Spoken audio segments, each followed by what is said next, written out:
Wagwan, welcome back to another sesh. The quote for this video is do not go where the path may lead, go instead where there is no path and leave a trail. That's a quote by Ralph Waldo Emerson. The only authentic self that exists is the one that's present today, right this very second. Your actions and reactions right now reflect your entire lifetime of programming. And much of our programming is less than ideal, but it is what exists. The search for your authentic self is really futile, consumes a lot of energy, and stops you from your ability to create the reality you desire. Your authentic self is who you are really deep down. The part of you that doesn't care what others think. Authenticity happens when your words, actions, and behaviors consistently match your core identity. Let's take a look at the term core identity. Whatever it is for you, there's a story you have created about your place in life. We develop our own internal voice about who we are and have standards of how we should be and act.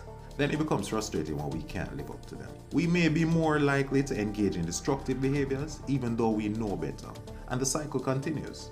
What if you had little idea of what good behavior and healthy relationships look like? You didn't ask for dysfunction.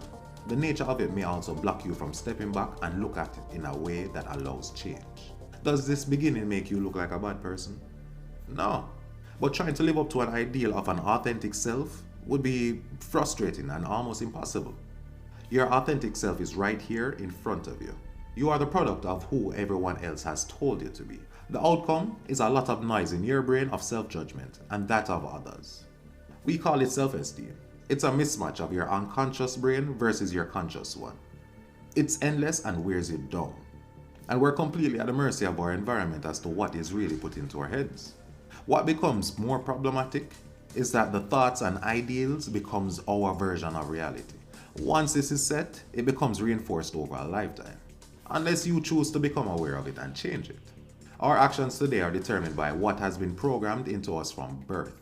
But with awareness and curiosity, all the information you need to know about who you are is available today. So we are who the world has told us we should be. We have programmed behavioral patterns that are the foundation of our existence. Most of them result from the basic need to survive. And a few of us are taught how to nurture joy. Who are we?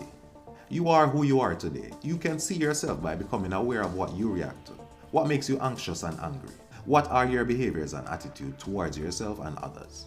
How much personal responsibility you take for your actions and what level of compassion and empathy you feel for others. For example, most of us know that compassion is a good idea. But what happens when you are upset? You may say or do things that you are not proud of, and compassion goes right out the window.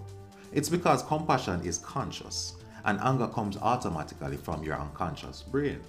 That reaction in the moment is who you are, because something in the present connected you to something threatening. You know the best way to put it? You are there and not here. It's also who you are. You can create any reality you want by consistently making better choices. And this new, ever-evolving person is still your authentic self. You just don't have to keep searching for it.